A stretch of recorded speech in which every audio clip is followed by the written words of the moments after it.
Hello YouTube and welcome to my channel. Here I'd like to give men advice on looks improvement and styling suggestions from a female perspective. I'm making this channel because I feel there's too much looks maxing content online giving advice to men from men. And while a lot might be quite useful and fairly accurate, I think it's beneficial for men to hear these opinions directly from a woman. This channel can also help women who want to improve the looks of their partners or men in their lives. And it's going to be more skewed towards a scientific approach. While I have experience in design and style consulting from my younger years, my day job currently is engineering, so I like to balance artistic concern with research and evidence. Today's topic is why women like bad boys and how to dress like them. So dating coaches, dating influencers, whatever pilled influencer you listen to, and even women themselves will tell you that a good portion of women prefer bad boys over other types of men. And in this video, we're going to explore factors that determine who counts as a bad boy and reasons why women prefer them, and how you can utilize their strategies in the way you dress. Obviously, not every woman likes bad boys, but a good portion do. When people say women like bad boys, there are really two groups of people talking about two kinds of bad boys. The first group is predominantly women, talking about bad boy tropes that are being depicted in fiction and pop culture. The other group are predominantly men who are talking about real-life men who are a-holes, jerks, bullies, f-boys, or dark triads. So women will often refer to these fictional depictions as bad boys, as the blueprint that they are looking for in their real-life partners. I'll refer to women's fictional bad boy depictions as the bad boy archetype for the rest of this video, so just to make that distinction clear. Men, on the other hand, refer to other men who are a-holes or dark triads as bad boys because, well, I guess it feels unfair when guys you personally don't like who treat people around them like crap seem to get all the women. However, these men might be exhibiting some positive traits that women find attractive and prefer. One of the more extreme real-life bad boy examples that gets talked about a lot are dark triads. So psychologists don't have a clinical term for the bad boy archetype, so they talk about the closest thing, dark triads. If you don't know what dark triads mean, it is a person possessing all three of these negative personality traits: psychopathy, narcissism, and Machiavellianism. However, the true amount of dark triad people in the population is very, very small. So most young people haven't met any dark triads, and you'll find almost no dark triad adults in schools because they're actively screened out, and most parents have an innate instinct to not expose their children, or their daughters especially, to these people. While young women can mistaken dark triad men for bad boy archetypes, they're not actively on the lookout for those dark triad traits specifically. So let's compare dark triad traits with bad boy archetype traits and see where they're different and where they overlap. Here's a Venn diagram showing some similarities and differences. Similarities include being charming or charismatic, arrogant, unpredictable, or impulsive, highly emotional. This can be in the form of emotional outbursts or aggression. Risk-taking behavior, this relates to being impulsive. They can also appear mysterious. Bad boy archetypes usually have a troubled backstory, and dark triads are not very honest, so they just appear mysterious due to their lack of honesty. They can both be quite dominant. I've highlighted some positive traits in each category. These traits I think anyone can work towards, and being a little unpredictable is good because it shows creativity, which is also correlated with intelligence. Let's look at where they are different. With bad boy archetypes, they can appear rude or rough around the edges, while dark triads can be callous and ruthless, which is much worse. Dark triads can be very cruel to people around them. Bad boy archetypes might have problems with authority, while a dark triad fantasizes about being in the position of authority. While bad boy archetypes may be rebellious and engage in some transgressive behavior, a dark triad completely disregards conventional morality and almost nothing is off limits. Now, here's one key difference. A bad boy archetype can be bad, but he will not cross what is called a moral event horizon. This is, he will never do anything that makes his character irredeemable to the audience. If his character does, then he's a villain, not a bad boy archetype. In fact, most of his bad decisions are due to his immaturity and young age, while a dark triad, on the other hand, never really grows out of this phase. I won't go through all the points, so you can pause the video and read for yourself, but I will talk about these last 2 points. An interesting thing that I found is that there's no correlation in media depiction of bad boy archetypes and seemingly high income. If we examine classic bad boy archetype characters like Danny Zuko, Wade Walker, and Johnny Castle, they are in lower working class. Jim Starks, Edward Cullen appear upper middle, and Christian Grey is obviously very wealthy. So high income, therefore, is not a bad boy trait.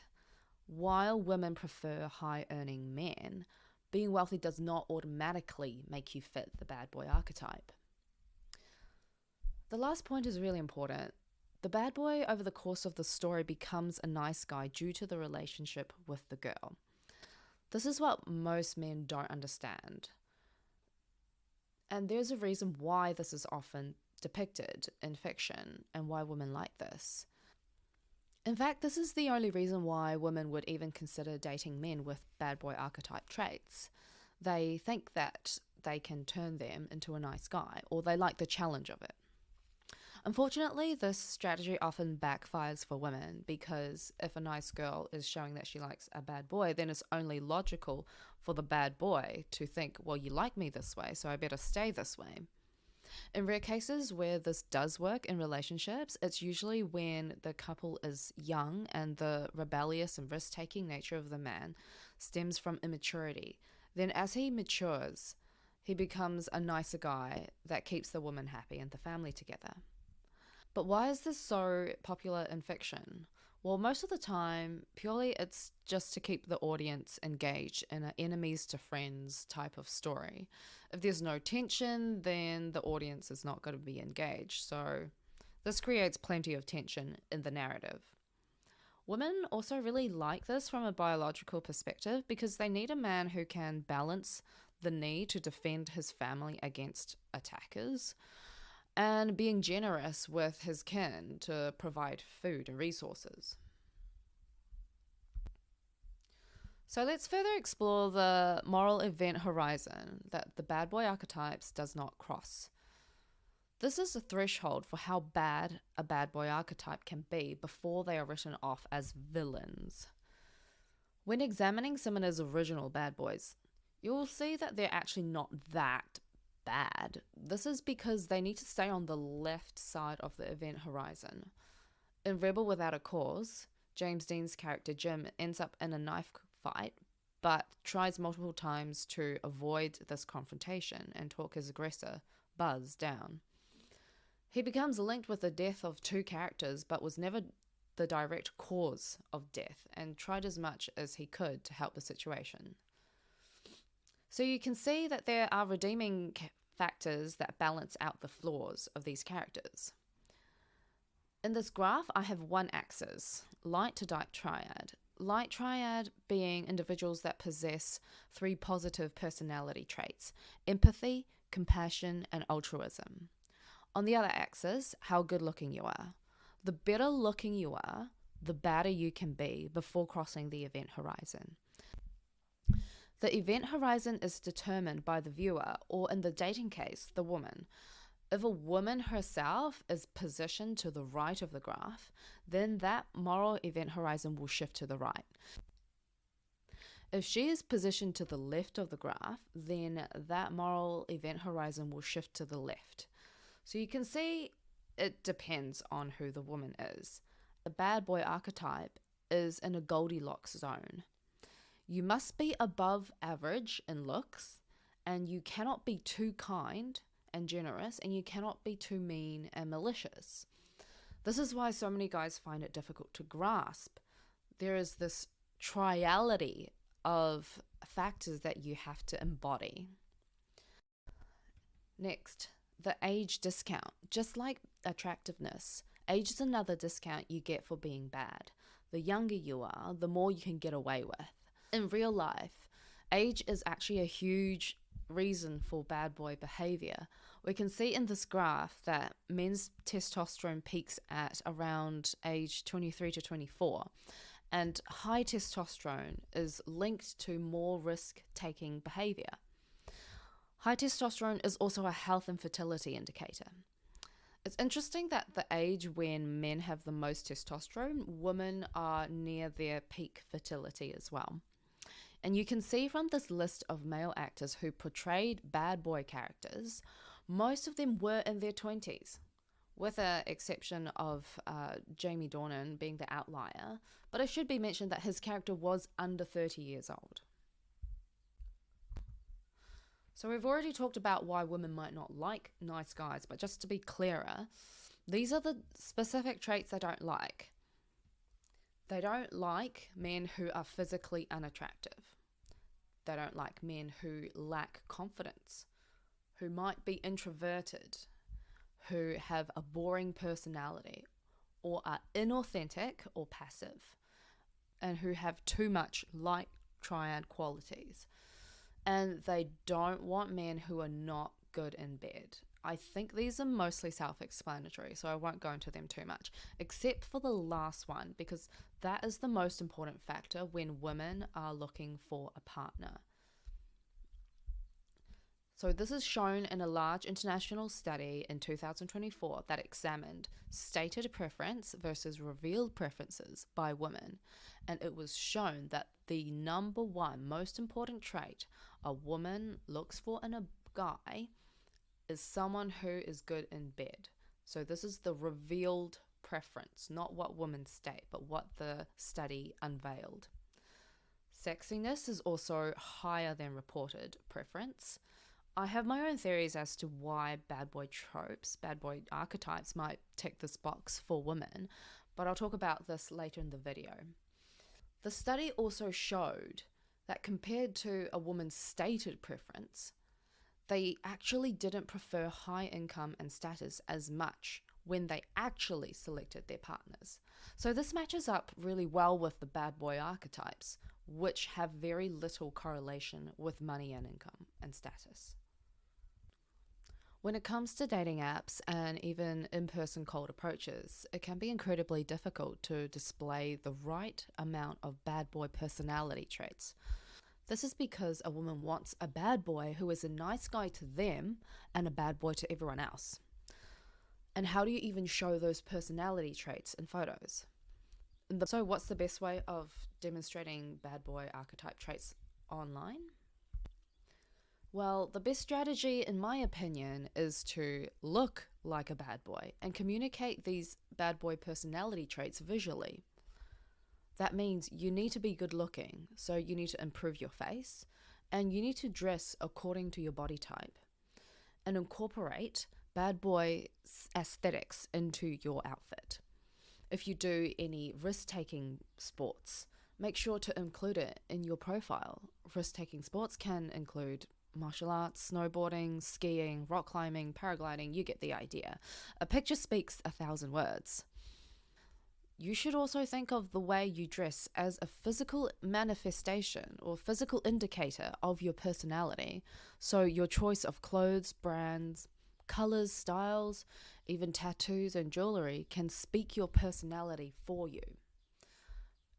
You can also incorporate some positive bad boy traits into your character, like don't be a pushover, don't be sheep, don't be a doormat. Have your own strong beliefs and stand up for what you think.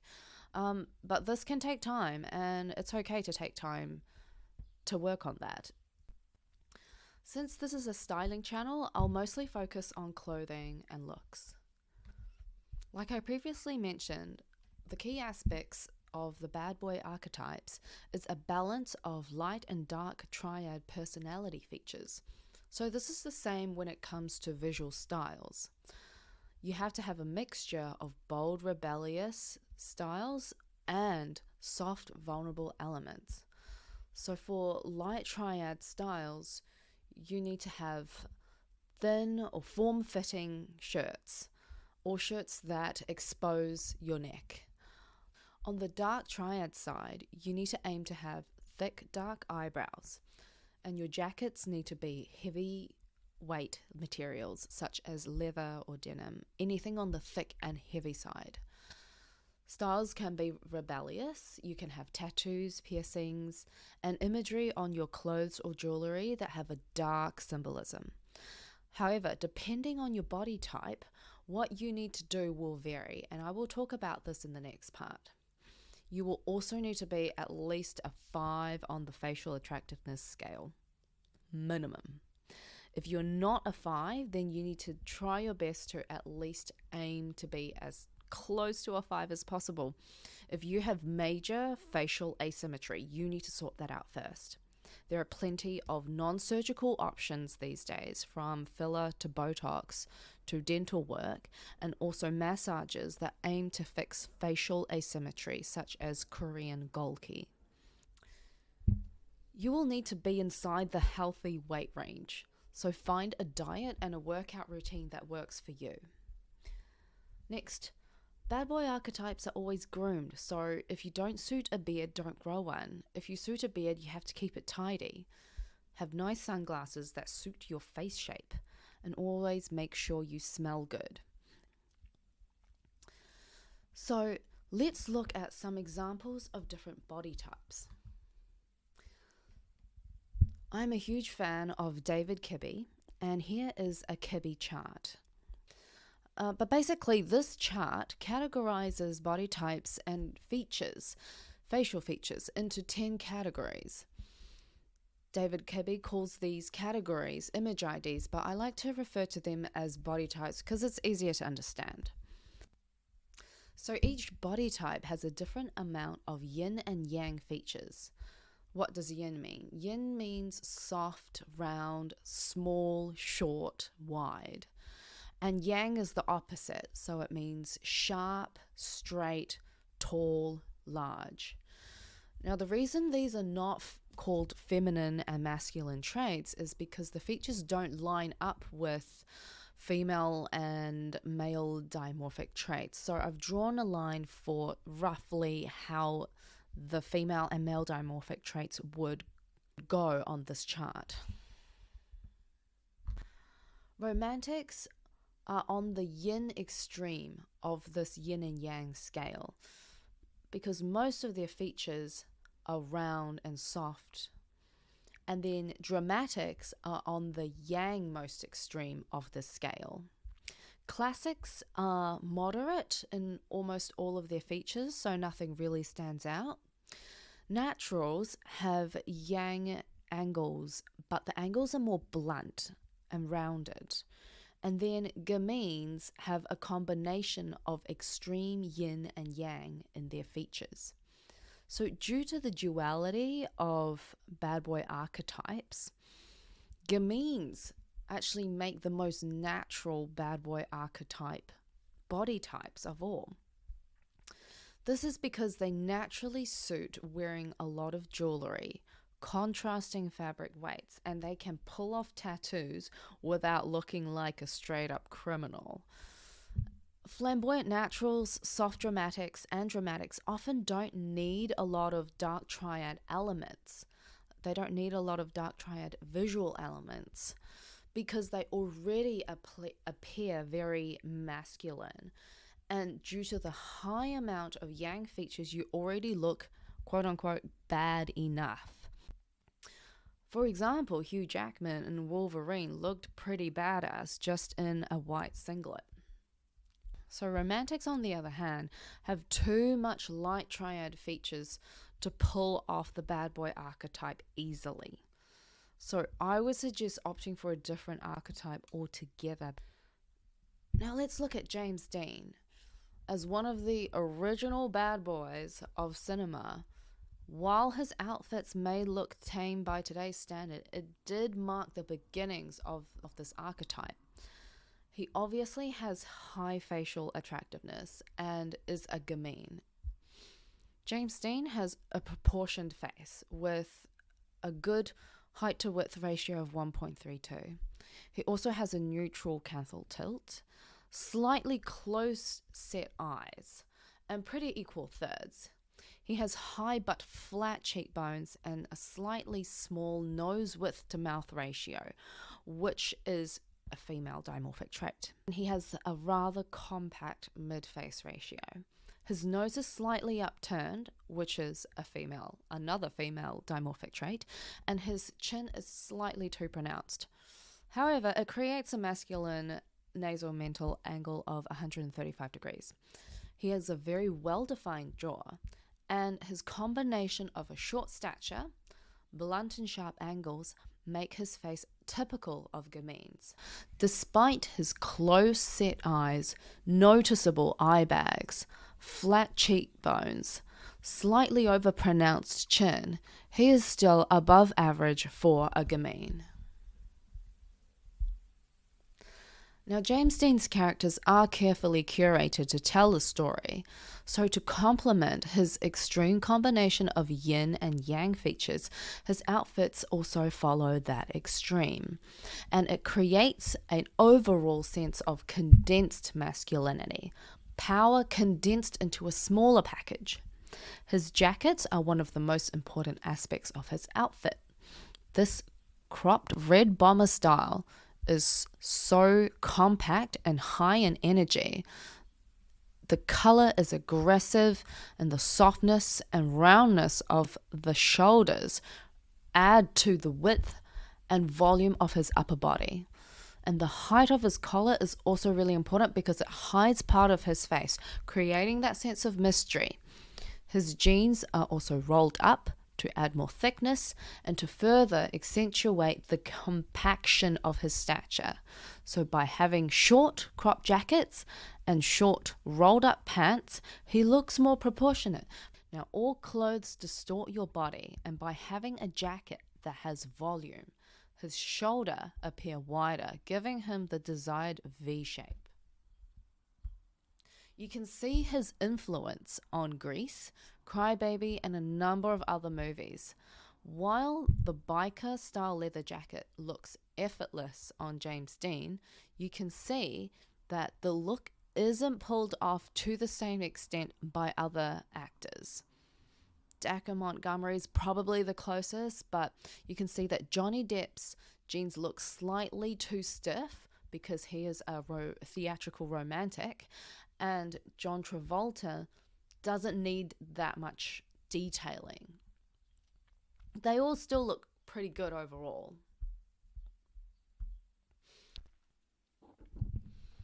One of the reasons I believe women find bad boy archetype styles particularly attractive is because these bad boy archetype styles are really, really closely related to punk. You can see the similarities in the styles, and punk itself also appropriated images from fetish culture. Remember that large study that revealed women's number one preference for men is being good in bed? Well, styles that are inspired by bedroom activities can bring up thoughts of bedroom activities for women. You don't have to go full punk. In fact, don't go full punk, but take some elements from it.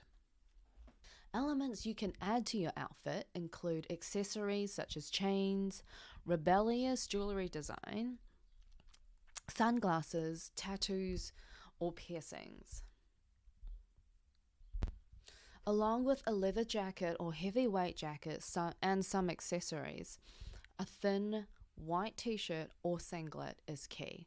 And this is because the thin material is more revealing of the contours of your body, especially if you have a good physique. You can also wear something that draws attention to your neck.